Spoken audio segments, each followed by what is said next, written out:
Hey guys, this is Jay Calderon with Jay Unboxing, and today we are talking about Shakur Stevenson becoming pound for pound the best fighter in the sport. And of course, give this a listen and be sure to tell me just how wrong I am down in the comments section below. Would love to hear it all, hear every single thought you might have on the issue, of course. Hear me out here and then give me your take in the comments. Now, before we get started, let's talk about what this isn't. This isn't me claiming Stevenson is a bum and will never become pound for pound the best. It's also not anointing him the pound for pound champion now and trying to suggest that he is the best fighter on the planet. This is me simply taking what he's done and what he recently said and assessing whether or not I think he really has a chance to make what he said come true, what he meant, so on and so forth. So, let's get into this one.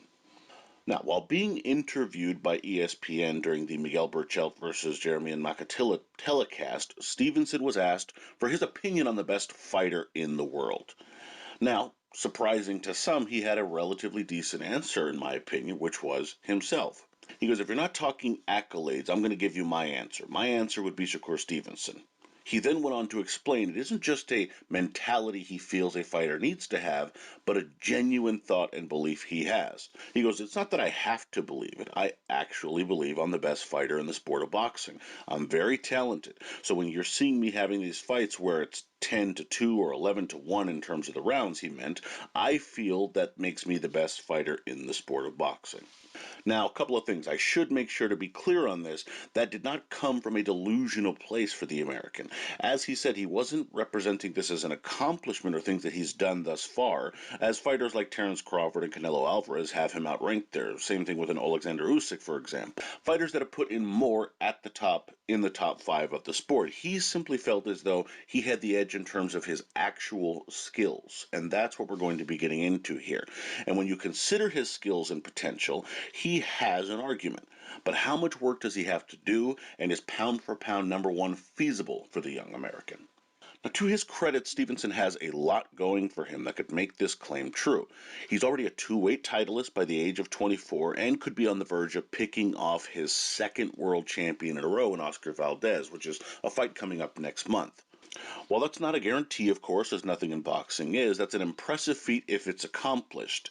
As is the fact that he's got the frame and the skills to be able to move up another division or two at least and win a few more straps before calling it a career. However, there are things where he might find it difficult, for example, which, to be fair, we have to address here. For starters, if and when he does move up, he's taking the Mayweather approach to boxing at that point for sure. Meaning, as Mayweather moved up and was naturally gifted and talented, he could avoid firefights and simply dominate with his boxing. While that may sound easy on the surface, I guess, when you're not really thinking about the work that you have to put in to do so, let's put that into perspective. If he moves up to 135 or 140 pounds, the limited punching power he has now, because he is an average puncher at best in my opinion, will not always keep opponents off of him and honest. It also might not be enough to really bail him out if he does slip behind for whatever reason that might be. So like Mayweather, he has to be out in front from bell to bell, and that really is kind of the only option he has there. As he moves up in weight, that's not always going to be the easiest thing to do. While highly skilled, of course, Stevenson could struggle with some types like, for example, a Gervonta Davis at 135 or 140 pounds, or a Regis Prograis even at 140 pounds, who are both bigger fighters who have pretty decent hands and have some power to go with it. Whether they themselves are at the weight when Stevenson moves up is kind of remains to be seen. That's not really my point. But what I'm saying is he has to be punch perfect against those types of fighters in those situations. Because again, he might not have the power to bail himself out at that weight, and he really can't afford to get into these back and forth exchanges at those weight, as he might just not have enough firepower in those situations. And as I mentioned, moving up in weight, I do mention it because quite simply there isn't enough talent at 126 and 130 pounds to make staying at the weight worthwhile, especially if he's looking for pound greatness. At 130 pounds, all there really remains is Valdez, and he's taking care of that in his very next fight. And at 126, offers only really a few names, maybe an Emmanuel Navarrete or Josh Warrington for the payday, certainly. But otherwise, moving up is really where the legacy will be built.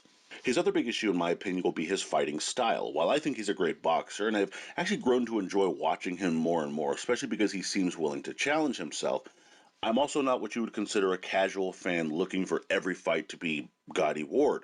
I don't expect war in every round of every fight.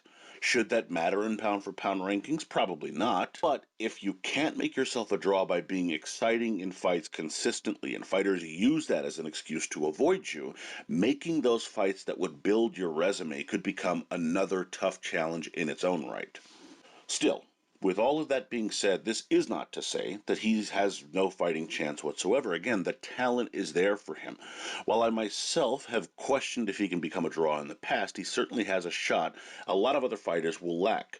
And I think that happens for a couple of reasons, but primarily for longevity. He doesn't get hit very often, so he's not going to age overnight. And what's more, you have to remember he's giving himself a chance to keep winning because of that fighting style, which of course buys him time to become the star he's looking to become. You also have to remember he's only 24 years of age. This gives him a lot of time, and again, he's already taking the steps to fight guys like an Oscar Valdez. I also have to acknowledge this fact about him. He is a smart kid. He knew taking the short money for Valdez in order to accomplish the long term goal of being one of the best in boxing was the correct gamble. Stevenson is the favorite. I feel he likely takes the fight, and his stature will only improve in the process. There really is, while a gamble, of course, by taking short money, not a lot to lose for Stevenson, who seems to truly believe in himself. And again, I have to mention this once more. He is only 24 years old, so not only does he have time on his side, but he also hasn't even reached his physical prime.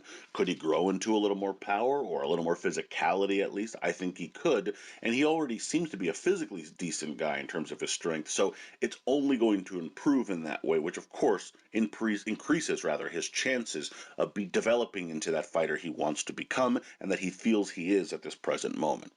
And of course, as mentioned, those skills along with that power will develop, and that is always a scary thought as well.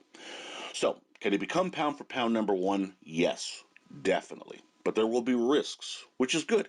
Fighters should have to take them anyway. You're taking risks by becoming a fighter to begin with. That is within his nature. But he has the talent, the time, and seemingly the ambition to do so, of course, as he is facing Valdez, as mentioned. And a big step in the right direction will, of course, take place on April 30th when the two lock up. Should be an interesting fight, and obviously can't wait for it to happen.